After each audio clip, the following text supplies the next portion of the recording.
Hello, welcome to Tim Anderson Horse Training. Sitting here at my desk and kind of reminiscing about back when I started Wildfire. I've had a lot of interest in people message me about interest in her, and I'm kind of getting to the point where I'm about ready to make a decision. And I was reminiscing back on the pictures that I took back when I started her 2 years ago, and she's kind of a special horse to me. So I'll share some of those with you today and kind of tell you a little bit about her and what she was like when I got her and how she come along.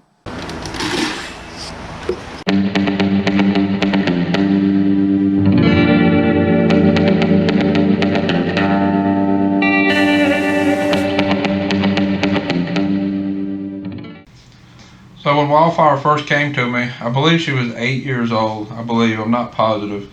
They said that they had to sedate her to get her in the trailer, and they pretty much ran her into the trailer like a cow, so she really wasn't halter broke very good. She had been, I'm not sure when she was originally adopted out, I think when she was younger, but apparently there wasn't much done with her. And they brought her to me, and I got her into a stall, and I put her in the first stall that you come to when you walk into my barn. And she was very reactive to anything touching her body. So you see that blue ball that I hung across the stall so that when she moved, she would bump it. It was kind of funny the first few days. She was worried about that ball and she wouldn't let it touch her, and walk in circles around it. And finally she touched it a few times and got used to it. And I hung that bag. There was that dip right there where she liked to stick her head out and look at what was going on, even though at the time she would back away. When you tried to touch her, she would still stick her head out so she could see what was going on, because she was a very curious horse, even from the beginning, when she was still pretty untamed. She was still curious. So I hung that bag there just so it would be by her head. And it wasn't very long that she was playing with the bag and actually kind of rubbing it around on her head, her ears, and rubbing her ears on it. Because even back then she was itchy. You can see in the picture right there in her ears what they look like. At one point I had sedated her so that I could clip her ears to medicate them, trying to get it better. And it did get better, but they never did totally heal because of the gnats bothering her. So she wasn't halter broke very good. Most of the initial work that I did with her, I just did in the stall. I wanted to try to just kind of develop some kind of trust before I even worried about trying to put a halter on her and lead her around or anything. And once she figured out that I would scratch her, and it came pretty quick, honestly, after that, because she was already pretty itchy to begin with. So if you might have noticed earlier, I had a feed bag draped across the stall gate. So I'd go in there and basically I would take that feed bag and scratch her with the feed bag and rub it all over, and that felt good. So then from there I just started throwing the feed bag up on her back, kind of like you would a saddle pad. And I'd see where I took that rope, and it's got not much pressure there, just kind of enough to hold it up on top. And I'd put it up there and leave her, and what I would do is I'd go work a horse, and then I'd come back in and mess with her, and then go work a horse again and come back and mess with her. So she got worked with a lot in the process of a day, a lot of times, but not real long at one time.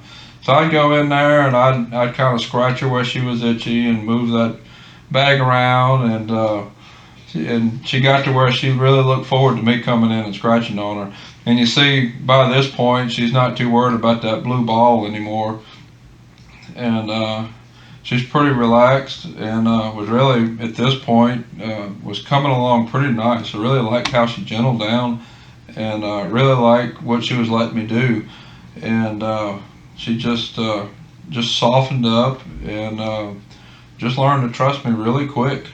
And it was really, it's, I don't know, just something about the way she bonded with me, and the attachment that we had, it was like no matter what I did to her, she trusted me and it was okay.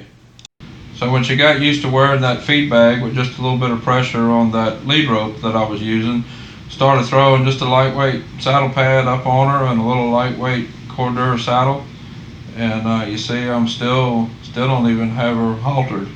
And I don't remember if this was the first time, probably not the first time I threw the pad and saddle up there, but she just kind of took to it easy, and it went really good, and she just seemed to have just a really nice mind and really took to the training really good. So this is a little bit later, and I'm actually riding her at this point. I don't have any video of my first few rides on her. Thought I had some, but I can't find any. But this is a little bit later, and I'm trying to help her with her itching. She's rubbing her mane pretty good, and I took some scissors and I clipped as much of her mane off as I could. And this is actually the first time that she's had clippers put on her. I did clip her ears that one time when she was sedated, but I figure that really don't count since she was sedated. But this is kind of how most of her training has gone all along. I mean, she's reacting to these clippers right now, but you'll see in just a minute, it's like she figures out it's okay, and once it's okay, it's okay. And so what I'm doing here is I roached her mane completely off so that I could get down to the skin. She had rubbed it to the point where she had sores on it in the mane that needed to be doctored on a little bit. So I roached her mane all the way off, and you'll see here in a few minutes I put a little bit of aloe vera gel on it, on her mane and on her face. And really, this is what has worked the best for her as far as dealing with the gnats.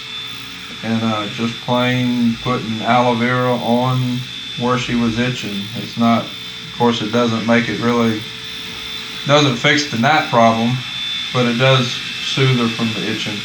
And you can see right there, she's paying attention to the clippers and a little bit concerned about them. But she's just trusting me, and I'm going on with it. And this is the first time that she was clipped, other than that one time that she was sedated. So this went really good. I got her mane all roached off, and end up putting some aloe vera gel on her.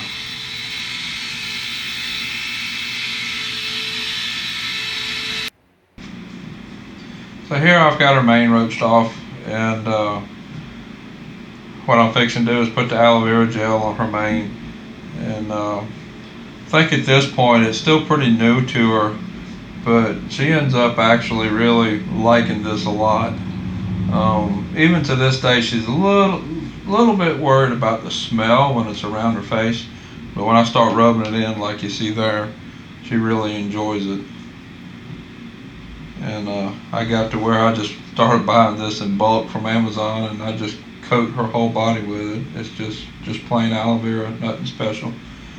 And she's not too crazy about the smell, but she likes the way it feels.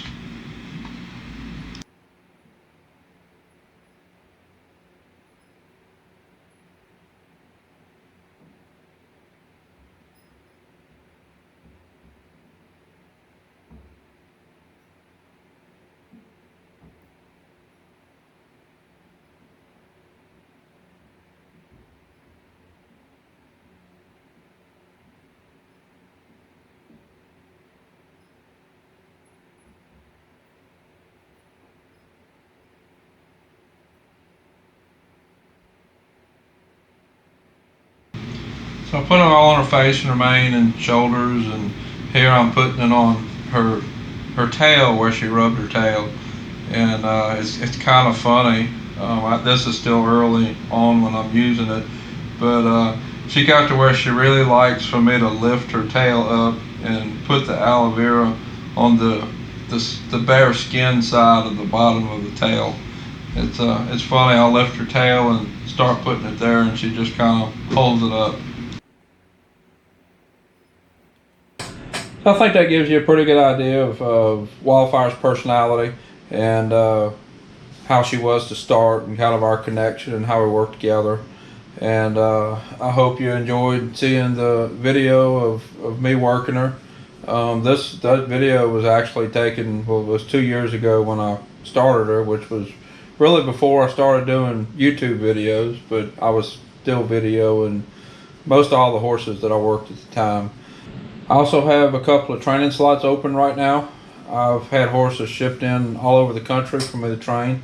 So if you have a horse that you're interested in sending for training, send me a message. There's an email link at the bottom of the video in the description you can contact me at. And also in the description there is a web address to my website, and I have a lot of information there as far as talking about what I do and my clinic schedule. And also there's a page that shows a list of a lot of the products that I use. If you've seen me use anything that you'd like to get more information on or find out exactly what it is, you can find out on my webpage. So if you're already a subscriber to my channel, I'd like to thank you for subscribing and watching the videos and sticking around. If you're not already a subscriber, if you would click the subscribe button and the bell notification so you get notifications when I get new videos out. So until next time, thank you for watching.